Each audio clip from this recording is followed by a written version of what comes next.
Hi, welcome back to the Always Right podcast. I'm author Carissa DeLay. And I'm author Jamie Vendera. And Hmm. let's get this show on the road. You're not going to let me Look do at you. this. Today we're doing another episode of Echoes of Authors Past. Yeah, so this is where we talk about authors from the past that are no longer here. We can't interview them, but we try to find out as much as we can about them.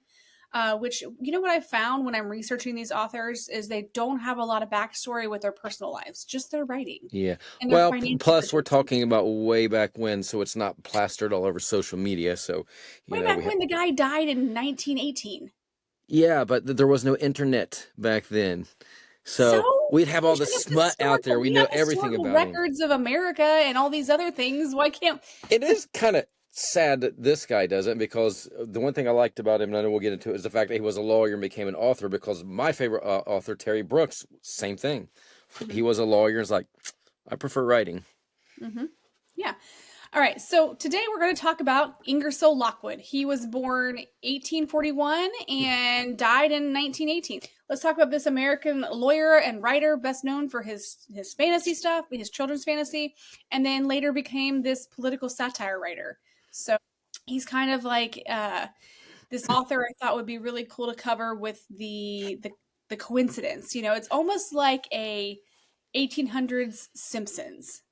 Yes, it Yeah, really is. it is. It's The, like the, if the Simpsons were in the 1800s, it would be Ingersoll would be their writer. yeah, and I mean, I never read any of these books, but I did always find it crazy because generally, an author sticks to one genre, or maybe not Mhm. so much today, but way Yeah, back when. Like, look at Stephen way King. back when. Yeah, like he had to write under like Bachman and other things if he wanted to do something else besides horror. But this guy was writing children's books and then political satire. That Mhm. is a huge jump. But there is Well, and he was a connections between the lawyer. two. Yep, well, that's So then true. he was writing nonfiction, you know, like whatever they wrote back then for, you know, my neighbor, he stepped on my farm. I'm just kidding. All right, so let's talk about first just Ingersoll, Yeah. uh, his career in law. He initially worked as a lawyer and had notable career in the legal practice. So he served as a clerk in the U.S. Customs House in New York, which is interesting. His legal background influenced some of the satirical takes on society and political things that we'll find later in his writings. Um, and then his literary career, he transitioned from that law to literature. What? Yeah, he was born when? Because, okay, 41, 51, 61, 71, 81. That's crazy that he became an author in his 50s. I had seen something not too long ago about it's never too late, and it showed like Colonel Sanders started KFC in his 70s or whatever, and this became an actor in their 40s. So here's a man who been a lawyer probably most of his life, and then in his 49, 50, 51, he became Switched an author. switch directions. Yeah, Yeah, that's switch directions. insane. You know, it's like, well, yeah. So, like, that's something that I did skip over because there's not a lot about his early life. He was born April 2nd in 1841 in New York City. But like I said, there's not a lot about his life as personal as there is his literary status. But he accumulated a rich environment that encouraged intellectual pursuits. But he graduated from law school in New York. It was I don't know if that was the New York Law School or if it was like a different one in New York. So I just put that like a New York Law School in 1860, and then went on to practice law. Uh, we talk about him being a lawyer, and he's decided he's going to join the literature community, and that's let's see what I say what that 1890s. Yeah, So yeah, this is like 25 years before he dies. yeah. He Yeah. is mid 70s, so he didn't have a long career as an author. Yeah. So he kind of he in the in Holy eight crud. what? I've been an author for 20, well, no, I started writing 25 years ago. Oh, okay. Been an author Oh, for a your long time. time's a ticking. Your biological time is ticking as an Yeah, author. I'm getting a little worried. Get age of the sigil out. So, yeah, and you'd be like, and you'll do the eulogy. Listen, And one thing we wished he would have done is finish Age of the Sigil. yes, I will be investing in Sudowrite to finish that one if so. Yes. All right. Yes, I'm So, leaving it to you to finish all of my unfinished novels. Oh my gosh. I know, a lot of work. Yeah, I don't know if I can even tackle that. I'm still working on my own, so I'm like, I'm doing Yeah, anything but right. all It's mine easier. combined are less word will be less pages than your one novel. The way I Truth. write. Yes. So All right. So in 1890 he published his first children's book, the and this kind of travels.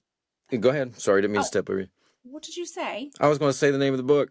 Oh, well, we haven't got that far yet. Okay, so let's Yeah, talk I was about kind of like the I'm main character. little pieces, little morsels, You like want so. to sneak it in on the audience to be like, wait a minute, Hmm. what does this have to do with today? Yes, yes, Ingersoll. We're talking Yep. about Ingersoll. All right. So then, after he's kind of solidified himself as a children's author, he later, or not later, he later writes political satire, like we said. But Lockwood's fantasy novels often reflect this Victorian era with a spirit of like exploration and adventure and this fascination with like the mystical. This is like pre C.S. Lewis, Yeah, and when fun I'm reading, fantasy. yeah, yeah. So I'm reading when I'm reading about these books, I find it interesting is they kind of are like the the Lion, the Witch, and the Wardrobe in a sense Yeah, because yeah, absolutely. yeah. So, all right. So let's just talk about some of these peculiar titles, these interesting titles. The notable works, and this is featuring a specific character named Yep. Baron Trump. And I just find it very fascinating. I'm like, wow, this was 1890. And so here we have the travels and adventures of Little Baron Trump and his wonderful dog, Bulger. And this was published in 1890. So, Jamie, if you read your notes today, can you give me a little synopsis? Yeah, so like he lives in this mansion, and I got to remember there was like a portal. I got to read. Yeah, it was in a basement. I was thinking it was in a room. So he would take his dog Bulger, and they would go on these adventures to other worlds, and they would meet all these crazy, not really monsters, but these different type of Definitely magical beings. beings. Yeah, these Yeah, magical magical beings. beings, and and there would be each adventure. It was like to teach you a moral lesson. Mhm. It was always in that. And I haven't read these books, but I remember hearing about them. Yeah. So kind of like you said, Lion, Witch, and Wardrobe, Wizard of Oz. A light Wizard of Oz, not like the actual books, more like the movie. Hmm. So yeah, Yeah. Yes. Each of these adventures, like they try to, it seems based on the synopsis that I got from these, they all try to teach some kind of like uh, lesson. lesson of bravery, friendship, and these wonders of the world with like a element of fantasy. Yeah, Um, it reminded me because I had two make believe friends, Frobby and Cocoon. these were your make believe friends. Yes, I don't know Your where I came up imaginary with those friends. names. Drive my mom nuts. Same thing though. I remember we'd have a magical door or something I'd walk through, and in my imagination we would transfer to another world, and we meet all these crazy beings. So when I've heard about this series, and this was years ago, I was like, wow, it's kind of like every child's imagination. He's Mhm. tapping into that. The fun part of your childhood. You say every child. I didn't have imaginary friends. You don't remember them. No, I didn't. I literally did. I just something about like I was tapped into the reality of like maybe I don't know a different mentality. Well, it I don't sucks know. to be you then, because Frobby and It Cocoon does were because awesome. yeah, it does in a sense because I wish I had stories to say I had an imaginary friend. I had a creepy doll named Tina.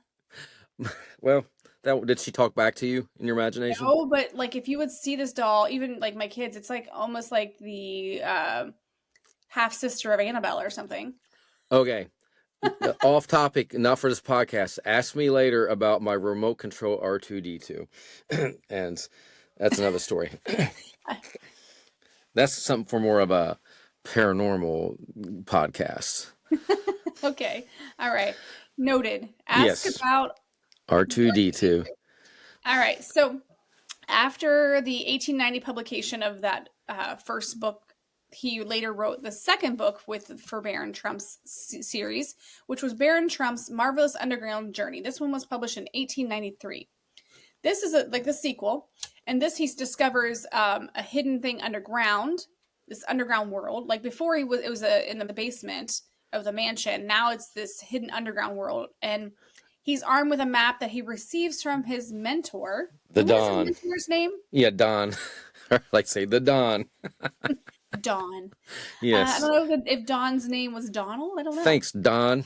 Don and Baron. Don, Yes. yeah, isn't that a coincidence? Very, like I said, pre-Simpsons. This is like yeah.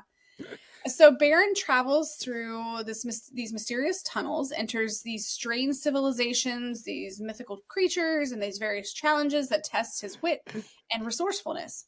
And he navigates this underground realm, and Baron learns about these complexities of human nature and the importance of courage and friendship. So the story is apparently very imaginative for the time, and the landscape and everything's very whimsical. And this he has, I guess, a notable gift for storytelling, Lockwood, and he's known for that. But maybe it's his downfall is his satire, his Yeah. political satire. Yeah, because his children's books were like hugely popular Yeah. during that time. Yeah, and so like that was, and I feel like storytelling, almost like folklore and things like that, expounding on that and being more descriptive, just that was what people, and I don't know about the percentage of people who could read back then, but just storytelling in general would be something that was desired since they didn't have TV, they didn't have radio. The imagination needed to be like, taken away from, everyday life. And not like some of the Hemingways and things that we talk about where they essentially look at nature as nature is and not look at the fantastical version of nature.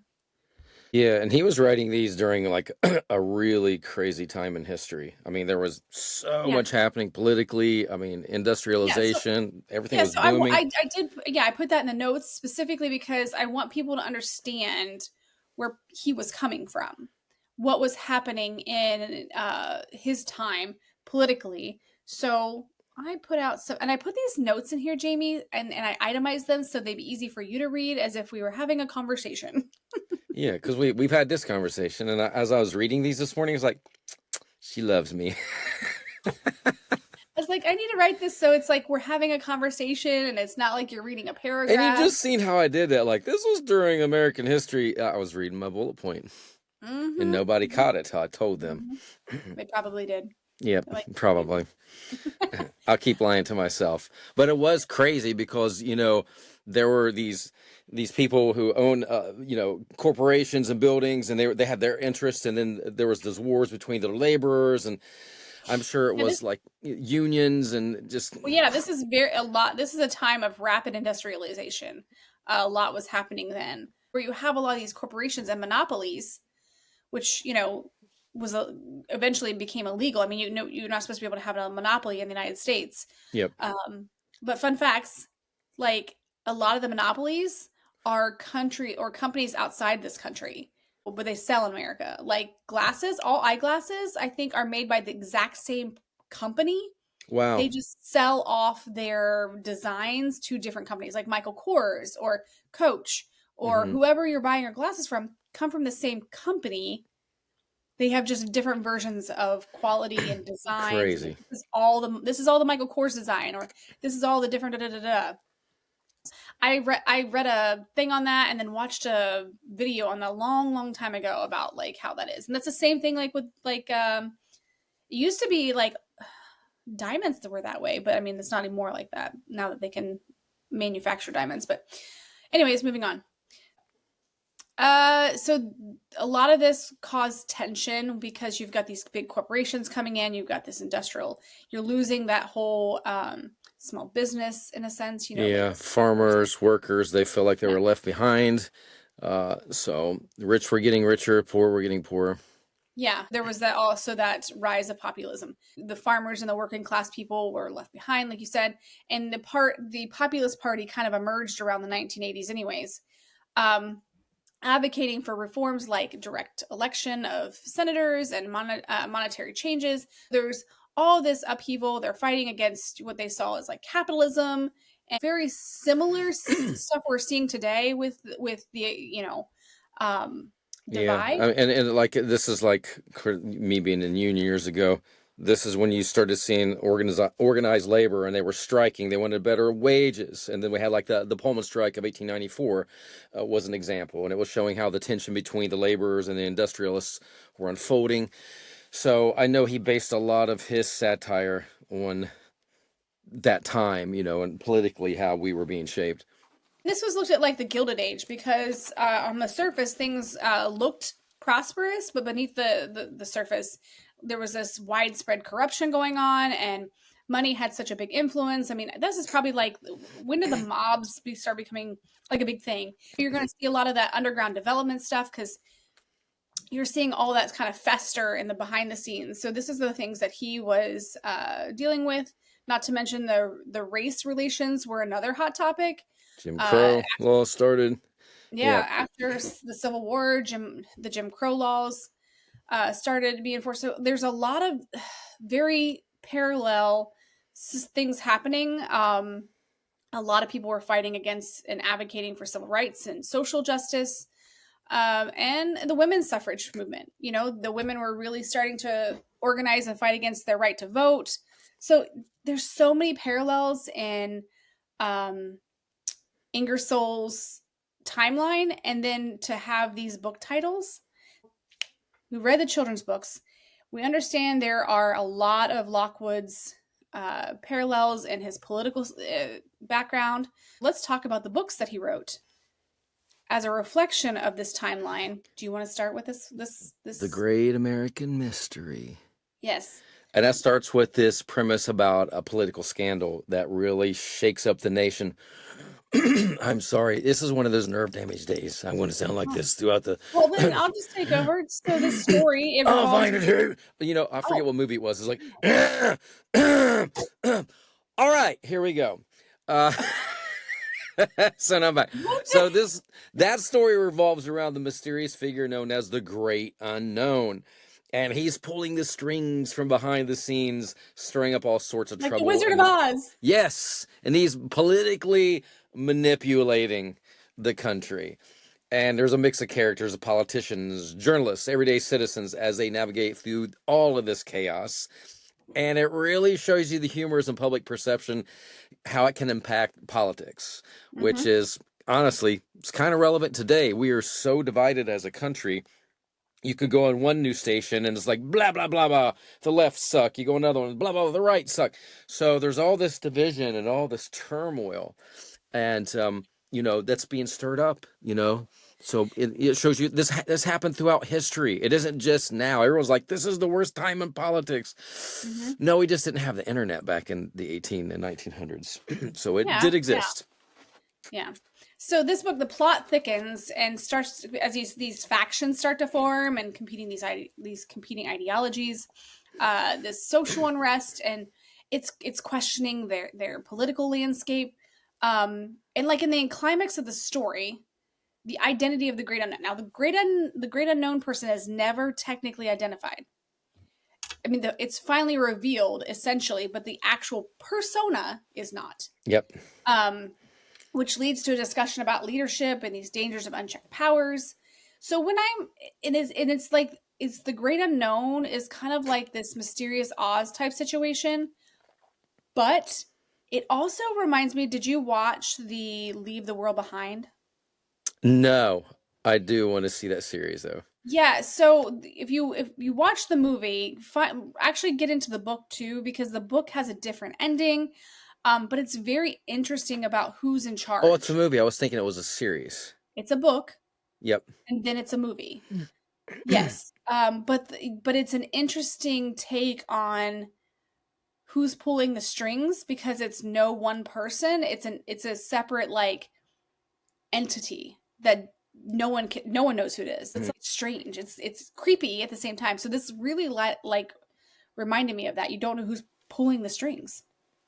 And we don't. Right, right, right. But so it's fascinating because of how it ends and how he uses his platform of being in the community as a lawyer and being in this scene to kind of like create a fiction story essentially. Um, the key figure, like I said, this great unknown or this person, um, is mysterious presence that seems to manipulate events and stir political intrigue. But it's like it embodies these shady figures of bureaucracy that are behind the scenes. And there's another book that talks about this that is called the first. Is it called the first family or something, or the first men or something like that? I'll have to look that one up and come back on a later podcast and I discuss thought you were going to mention. I thought you were talking about the next book, and you got mentioned in here. Oh, okay. Yeah, here's the mic drop. Then we're talking about this book that kind of like sets the scene of uh, Ingersoll's, political stuff in the 1800s or 1890s. And then he decides to drop this book called The Last President. Yeah, he goes all in. Yeah, just like all in. I'm gonna put all on red. Yeah, and so we elect this populist leader, and he's a controversial figure, and his policies are creating unrest and divide in the public even more. So that's Hmm. like the split of the country, and everyone's hating each other. He depicts different characters that represent various social and political views, showing how the polarized country has become. And many people feel anxious about the direction of the country's heading, and many uh, are like worried about the president and the struggles implemented with his agenda and all this chaos. Um, the story builds. It escalates into like a crisis. The president has to make a tough decision that will shape the country's future, and ending gives off this real sense of uncertainty about democracy itself. So this is And just like when I'm reading all this stuff and I'm going down this spiral, I'm like, this is just crazy. yeah, I literally was like, yeah, it ends on a cliffhanger too, and so you're like wondering what happens. I'm like, whoo, this mhm. isn't depicting the future, because it is kind of Simpsons eerie. It is very Simpsons, and it's like overall these books critique the political environment of his timeline, but they resonate the challenges that we face today, and it's just an interesting story that reflects these complexities. So, but at the same time, for and we're not making this a political episode at all. This is more about Ingersoll, because this was obviously a very talented writer and someone who went out on a limb to write political satire in a time of upheaval and a lot of questioning. But I guess I don't know. It was very imaginative for the time to write stuff like that. Um, Yeah, probably very outspoken. But again, like you said earlier, he was a lawyer, so he had a lot that he could draw from with what he's seen. mm-hmm, mm-hmm. At the same time, so when in this timeline, you got to realize they had newspapers, they had they had a lot of poetry, they had a lot of artwork, they had different ways that people could express themselves. So these books here, I don't think these books did quite as well, and he kind of faded off after this. It was almost like people didn't want to hear it. They needed hope, and he didn't really give them hope. He gave them when he leaves that with that cliffhanger, he doesn't give them a what's the word? It's kind of like not like the Cinderella story, but like what is that called? Like the underdog doesn't succeed. Yeah, so you don't walk away from the book thinking, oh, I know where this is leading and everything's going to Hmm. be okay. You're left thinking, oh, crud. Hmm. Is it over? Do we lose? so, Hmm. Yeah. so We don't know a lot about his personal life, including whether or not he was married or his family background, which is crazy. I would assume someone would, especially with people that do genealogy, there would be something about his hmm family life. There would be some kind of census or something. He lived during a time of significant social and political change in America, which may have influenced just in general, like what he did with his life. I don't know. But later, we know that his writing career began, and he faced financial difficulties, which we see as well with yeah, lots of other people. We hear about a lot of authors that did really well in the beginning, and the end in even poverty. Gutenberg, who invented the printing press. People who had, really great success in the beginning and then falls off. So maybe that's a rise and fall. Like it's a Yeah. rise and fall. Like you're rising and then you fall because of whatever decisions you decide to make. Yeah, and by the time he died, he wasn't even in the public eye. Yeah. Yeah. He was kind of like kind of faded back. And then he spent his later years in New York, and his works went largely unnoticed for decades until 2025 when the names are like, oh, that's interesting. Yep. Yep. Yep. Yep. All right. So, but I mean, this is whether you like political satire or like young adult fantasy fun books like The Lion, the Witch, and the Wardrobe. This guy was one. I can't say he's the first or one of the earliest, but he was definitely known for those books. I'm surprised they haven't made like a movie off of any of these. Oh, yeah, that's a great idea. Yeah. Yeah, but I mean, he obviously was well known for his fantasy storytelling, so people like that. Yeah, well, that's what I meant for the fantasy. Everything with with Wicked and Wizard of Oz and Lion, Witch, and Wardrobe, all of Well, the those type of Wicked things. wasn't written back then. No, I'm saying, Wicked but wasn't for like as another it's 100 turned years. into a movie, I'm Oh, saying the whimsical things, that we see. You think, especially now that he's kind of back in the limelight with the name Trump, you think somebody be like, "Hey, wait a minute, he was a prolific writer. Kids would love this. We need to turn this into a movie." yeah, yeah, and so I was thinking about this, where he was very well known and appreciated for his fantasy, but not his political satire. Maybe that gives you a glimpse as to people wanted to be taken out of the scenario. They wanted to be like, don't put me in reality. I don't want to deal with Yeah. reality. So, And it could also be when you're going to write anything politically, and we talked about this earlier. I have friends that are artists who are on both sides of the fence, and I see when they talk about politics, they alienate a lot of their listeners. And I've seen like, mhm, I'll never listen to your music again because you had yeah. an opinion and you should have kept it to yourself.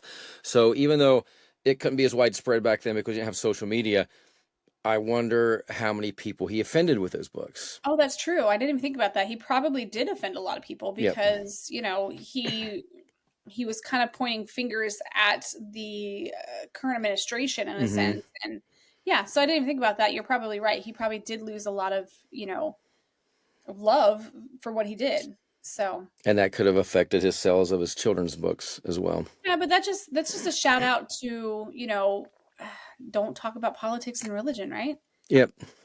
I feel like unless you're having a constructive conversation, because I do have friends I can have constructive conversations with. And I feel like at the same time with both religion and politics, if you're open minded to listen and hear people, you can learn a lot. But if you take one side and then just like, I don't know, close out, I feel Yeah, like that's where the divide comes so strong. it is. And I have good friends in different religions. I've spent time Mhm, in the Middle East and India. mhm, Here, even with politics, my closest best friends, some are right, some are left, but mhm, at least they'll talk to you. It's when mhm, you get so extreme in religion or politics that it could be, and this could be happening back in his time, you mhm. know? Oh, absolutely was Yeah. happening back in this time because I know for a fact this is like this is probably let's see, this is 1890s, so this was probably 60 years after a lot of the well, probably even longer than that, probably during America's time when a lot of people were moving around and going from town to town and having religious fairs. Yes. A lot of people were doing the same thing. They were just setting up and like, come to our religion, come to our religion. Hmm. So he was in a time where like the Mormons had already moved to Utah. So they'd already been through a lot of like interpersonal dynamics of religion in our country. So there was always that back scene too. Yeah, but that's what's really cool about history. Um, when you have so our history books might not give us the full account because it's just someone who told the story. But when you have authors like this, you get perspective. You know what I mean? They're not writing the history books; they're writing perspective, and they're putting it into their fiction. Yep. So I always say there's always a little truth in there's a little truth in a lie. And there's a little truth in all the fiction. You're right. That's what. Isn't that the same thing? So Oh, like fiction is a is big fake, lie. Yep. not true. But there's a You there's got a to little break it down for jest. Dave so that he understands. My phone is ringing. I forgot to put my phone on Do Not Disturb. Sorry about that I one. put mine on Do Not Disturb for once. That's the first time ever. Really? Instead of airplane mode? Yes, I put Nice. it on Do Not Disturb. I learned something new in the last couple of weeks how to set that up. Hmm. Well, so if you're interested in reading these books, you can go on Amazon and get the public domain version cheaper than you can get like the first edition copy that's like Mm-hmm. $9,000. Yep, that's crazy. What are you doing with your screen? I'm not. Oh, it's doing the thing. Let me see if it'll make hearts. No, I don't even know how to make a heart. What other like glasses? What this Usually it'll do little things like the balloons and the hearts. I didn't know how no, to but set it's up like moving up and down. what? Oh, I know why. Hold on. It's not anymore, right? Yeah. What was going It's that on? new iPad because it'll do the autofocus Follow and follow you? you. Yeah, and I'm always talking like this, so I don't think you should have that setting on as much as you it's are. You're just off. like moving around. It's like, Now I know what it's for. So I didn't oh, realize it, but now I know. hmm, All right. the things you know. All Yes, right. so head to So Amazon. yes, you can go over there. You can, or I mean, I didn't check Barnes and Noble, but I'm sure you can get these books and you can read them, have fun with them. 18th century Simpsons. All right. So it's been a good episode where we've covered another author from back in time who can't be interviewed today. And if you'd like to go and see more of our episodes, you can go to alwaysrightpodcast.com. Click on our little icons. You can go to all of our platforms and listen in the car, or you can go to YouTube and watch us and see our shining faces. Or if you'd like to reach out and say, you know what? I read these books, tell us your thoughts on them. You can go to our email at alwaysrightpodcast@gmail.com and give us your feedback or give us a feedback on our episode. That'd be great. We tend to like those comments. Indeed. Indeed. All right. Indeed. All right. Until next time, I'm author Carissa DeLay. And I'm author Jamie Vanera, and we will see you in the next episode. Until then, always right.